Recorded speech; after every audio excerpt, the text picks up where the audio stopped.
Bahkan bukan hanya tantangan yang dihadapi langsung oleh diri kita, namun juga anggota tim kita kalau kita sebagai seorang pemimpin. Ya, responnya beda-beda. Padahal tantangannya sama-sama air mendidih. Tapi ada yang jadi lembek, ada yang jadi keras, ada yang jadi wangi. Apabila tantangan-tantangan ini tidak direspon dengan tepat, dapat menjadi stresor untuk diri kita. Sehingga apabila stresor terus menumpuk, dapat mengakibatkan burnout, stres, dan depresi. Ngeri kan?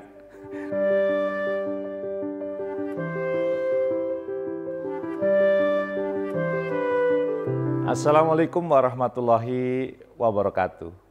Bertemu kembali dengan saya, Jamil Azaini, di acara Leadership Inspiration. Mudah-mudahan Anda semakin sukses, makin mulia setelah menyimak video-video yang selama ini kami tayangkan. Kali ini saya ingin berbagi kisah yang saya dapatkan dari seorang sahabat saya. Semoga kisah ini menginspirasi Anda. Jadi pada suatu hari ada seorang anak yang terus berkeluh kesah kepada ayahnya. Dia curhat ke ayahnya, "Ayah, hidupku sangat menderita dan aku tidak tahu bagaimana caranya keluar dari penderitaan ini, ayah. Aku lelah terus-menerus berjuang. Masalah satu selesai, muncul lagi permasalahan yang lain. Begitu berulang-ulang, ayah. Aku tidak kuat, ayah." Mendengar curhatan sang anak, ayahnya yang seorang chef ya atau jago masak gitu ya, membawa sang anak ke dapur. Apa yang akan dilakukan ayahnya di dapur? Ternyata sang ayah mengisi 3 panci dengan air dan menempatkan semuanya di atas kompor yang menyala. Ketika ketiga panci tersebut hampir matang, dia memasukkan kentang di panci yang pertama, telur di panci yang kedua, dan biji kopi di panci yang ketiga. Sang ayah mengajak si anak duduk dan menunggu hingga matang tanpa mengatakan sepatah apapun. Diam 1000 bahasa. Anaknya menguap ya. Dan tidak sabar menunggu. Ya, sambil menebak-nebak sesungguhnya apa sih maksudnya ayah ini? Saya harus menyaksikan panci yang diisi oleh kentang, telur, dan kemudian kopi. Setelah beberapa menit menunggu, kompor pun dimatikan. Kemudian yang dilakukan sang ayah adalah menempatkan kentang dan telur di sebuah mangkuk. Ya, sedangkan air kopi dituangkan ke secangkir gelas.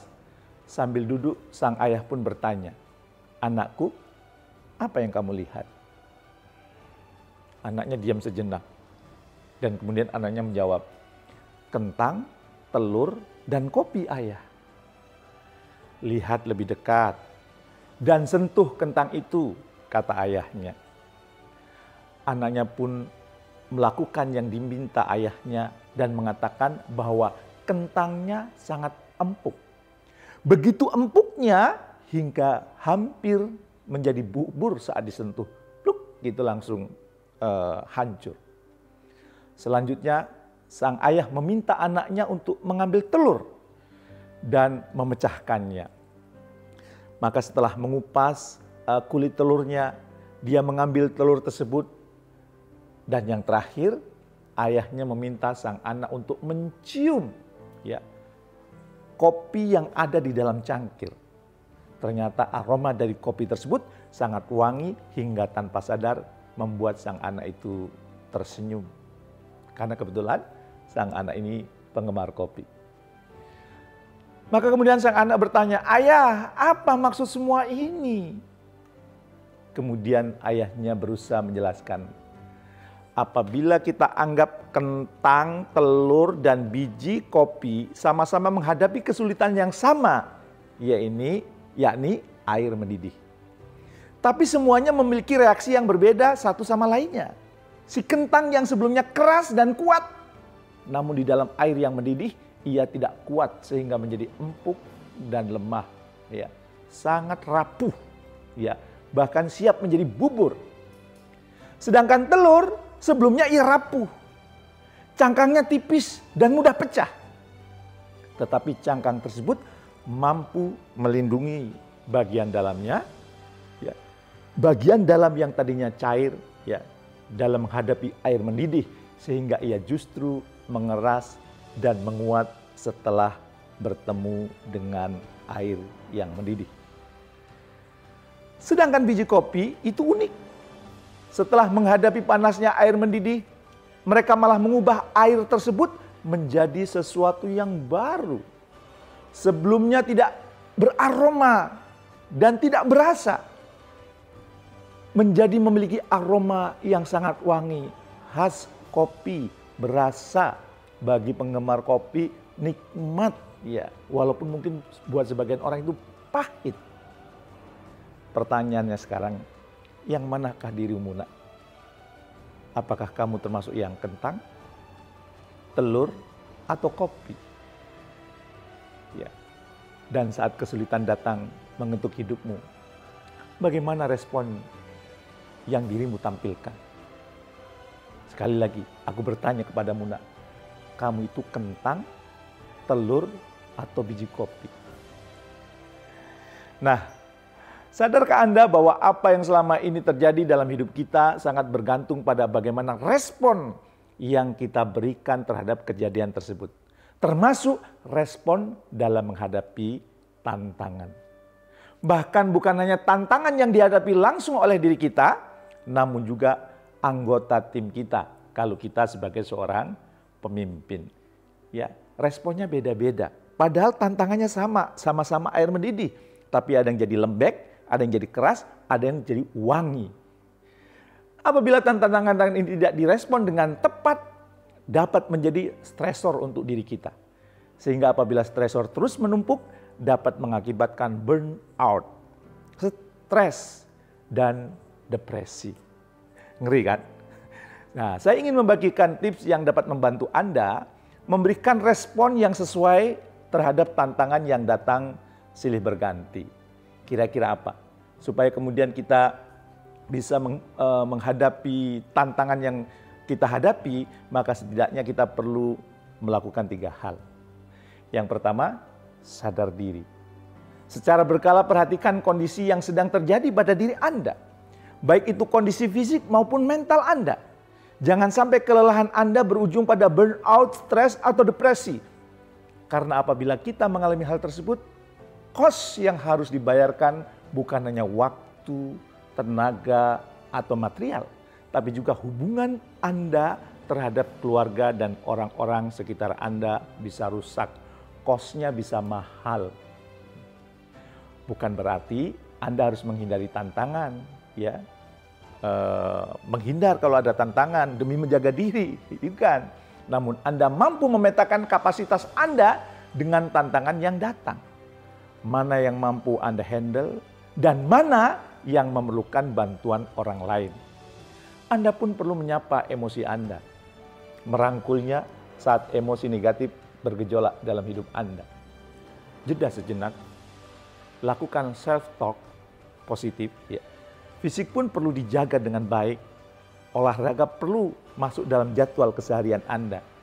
Karena ternyata olahraga telah terbukti menyehatkan fisik dan juga menurunkan, bahkan bisa menghilangkan stres. Kita perlu sadar diri, kita perlu menjaga diri kita. Supaya apa? Supaya ketika menghadapi tantangan kita lebih kuat. Yang kedua, be authentic. Setiap manusia itu unik dan khas. Jadilah versi terbaik diri kita sendiri, tanpa harus iri dengan versi orang lain. Begitupun dalam hal kepemimpinan. Ada banyak tipe kepemimpinan dan cara untuk memimpin. Anda tidak perlu merasa resah, gelisah, harus sesuai dengan satu tipe saja, atau sesuai dengan panutan yang selama ini menjadi rujukan Anda. Anda tidak perlu mencoba menjadi seseorang yang Anda sendiri ragu untuk dapat menjalaninya. Nah, kembangkan cara Anda memimpin, kembangkan cara Anda sendiri ya, dalam memimpin dengan mencoba berbagai pendekatan di berbagai situasi. Menjadi seorang leader yang otentik sangat penting. Ya, bahkan menurut penelitian BIP Lab data, ya, penelitiannya pada tahun 2015, ya, karyawan atau anggota tim kita justru lebih menghargai leader mereka yang otentik, bukan yang masking. Bukan yang menjadi orang lain. Seorang leader yang otentik akan mencerminkan dirinya sebagai seorang manusia yang sejati. Dan perlu diingat, kita adalah makhluk sosial yang saling tergantung dengan orang lain. Jadi, tidak mengapa jika ternyata kita mencari bantuan ketika menghadapi sesuatu yang menantang. Tidak mengapa untuk mau mengakui kelebihan orang lain. Tidak mengapa berhenti sejenak di saat pikiran kita sedang penuh. Tidak mengapa gaya kepemimpinan kita berbeda dengan banyak orang. Kita bisa mencari gaya yang gue banget, yes ini gue banget nih, gue banget nih. Ya. Dan itu sudah terbukti meningkatkan kinerja tim Anda. Jadi, be authentic itu jauh lebih penting dibandingkan kemudian kita iri dengan gaya kepemimpinan orang-orang di sekitar kita. Yang ketiga yang perlu kita lakukan, apresiasi setiap pencapaian. Terkadang ekspektasi yang terlalu tinggi yang justru mengganggu pikiran kita. Dan saat usaha kita ternyata belum mampu mencapainya, ini yang akhirnya menjadi beban yang kita ciptakan sendiri. Biasakan mensyukuri setiap kemajuan atau perkembangan yang dicapai. Ibarat ada 10 anak tangga. Sadarilah bahwa kita perlu naik setahap demi setahap. Tidak bisa langsung pada anak tangga yang ke-10. Karena kalau kita lompat langsung ke anak ke-10, boleh jadi tangga-tangga yang berikutnya itu, tangga-tangga di bawahnya itu hancur atau kemudian kita terjatuh. Target kita memang perlu sampai ke anak tangga yang ke-10. Namun kita perlu memberikan apresiasi diri disertai rasa syukur apabila kita berhasil mencapai anak tangga berikutnya. Anak tangga 1 kita syukuri, naik ke anak tangga 2 kita syukuri, 3 syukuri, terus 5 kita syukuri, 6 kita syukuri. Sampai kemudian anak tangga yang 10. Sahabat sukses mulia, kondisi perekonomian global yang sedang naik turun ini ya akan membawa tantangan-tantangan tersendiri untuk Anda.